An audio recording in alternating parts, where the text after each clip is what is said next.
আজ 14ই আগস্ট। আজকের দিনে অখণ্ড ভারত খণ্ডিত করা হয়েছিল।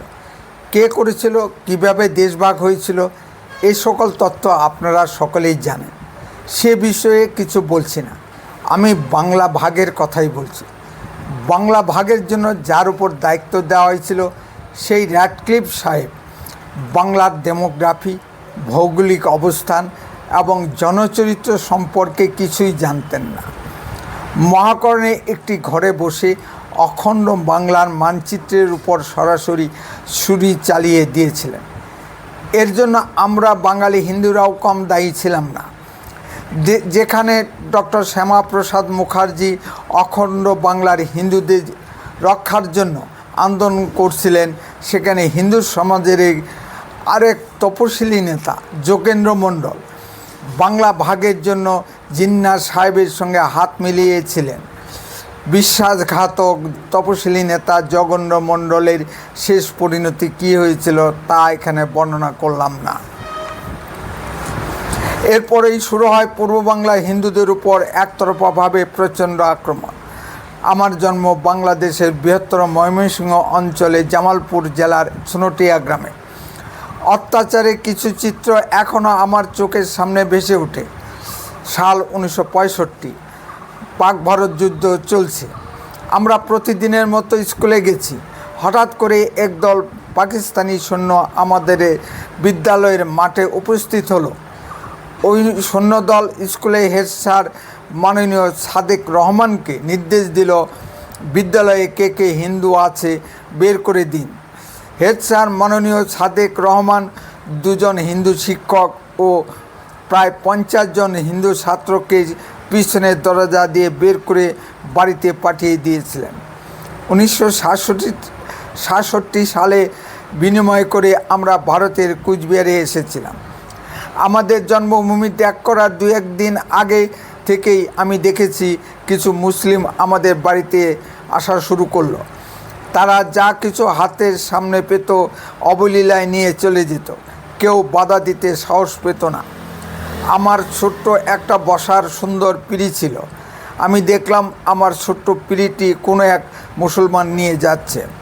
দেশভাগ ও এর সমস্ত কিছু বোঝার মতো তখন আমার বয়স ছিল না। আমি পিঁড়িটি টেনে ধরি, সে ঝটকা দিয়ে ছাড়িয়ে পিঁড়িটি নিয়ে চলে যায়। এই দৃশ্য দেখে মা তাড়াতাড়ি আমাকে টেনে সরিয়ে নিয়ে যায়।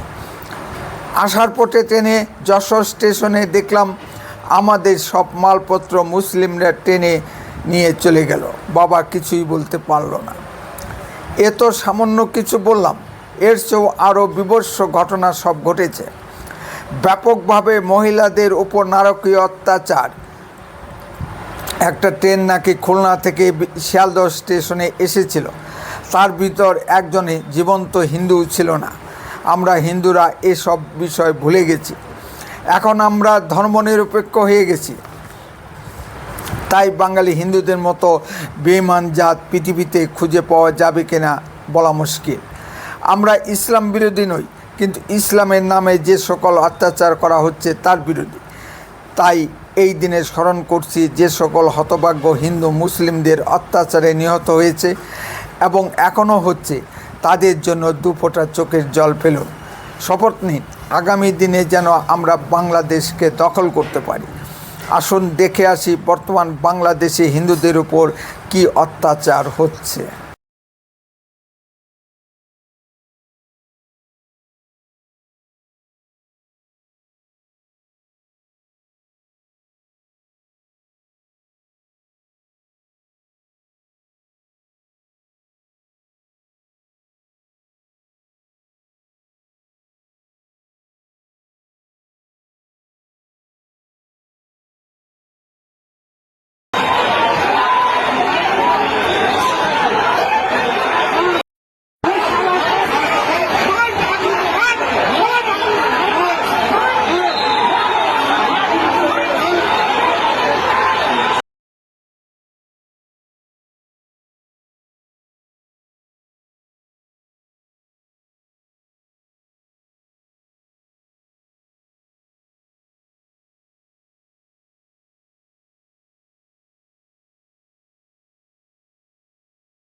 করতে আছে প্লিজ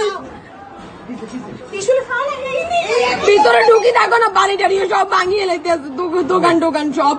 প্লিজ তোমরা সব ভিতরে ঢুকে যাও। আরে তুমি কথা ভাঙো, পিয়ালো লোকটা পুরো কথা বলছে না, মেসেজ খারাপ করে পিয়ালো। হ্যালো এই টিস্যু টিস্যু সব ভাঙিয়ে আর মঙ্গলা তুই ফেলে বাইরে কাল করে ঢুকি যা না ক্যান্ডেল ফাটিস না তো, ক্যান্ডেল ফাটিস না। আরে ক্যান্ডেল কিছু তো না, আরে কিছু হইতো না, উত্তর বাচ্চা খান পুলিশে ফোন করে না এ আসবে তোমার হেড ভাঙিয়ে রাখছে দেখলে কথা বলছো পুলিশ আসছে কিছু তো না। আরে গন্ডা ভিতরে ঢুকে থাকতো। আরে না হাতে ভাঙিয়ে রাখছে তুমি এরকম করিও না, প্যান্ডেল না ভাঙছে কিছু তো না। মূর্তি তো গেছে কিছু তো না, মূর্তি গেছে। প্রশাসন এখন কিচ্ছু করবে না।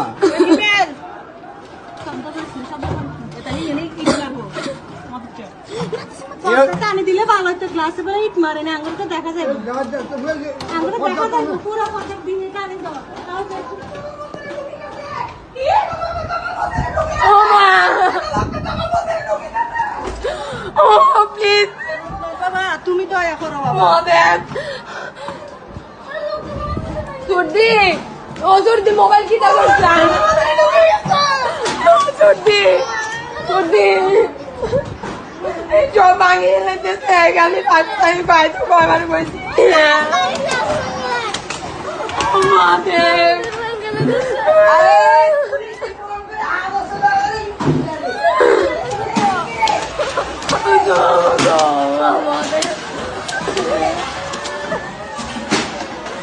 বাড়ির ভিতরে নিয়ে আবার ঢুকে যায়।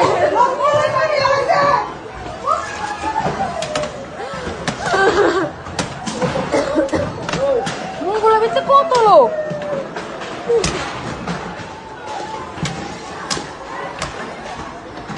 জামাইটা আমার কথা শুনে না। গেল মন্দির সব ভাঙিয়ে লাগতেছে, প্লিজ তোমরা বাড়ির ভিতরে ঢুকলেও সাবধানে থাকবো।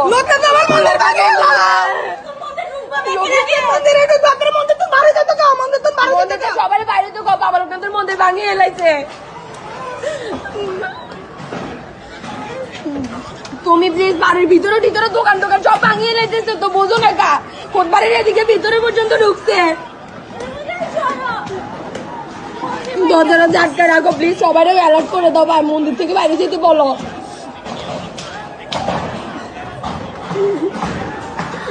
বাচ্চাদের উপর কদম পড়ে না তোমার।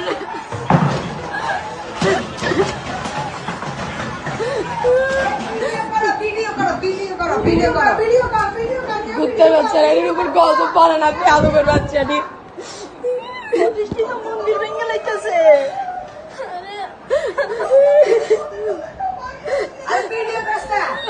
তোমার কয়র করছি আমি বাসাটা আসতে।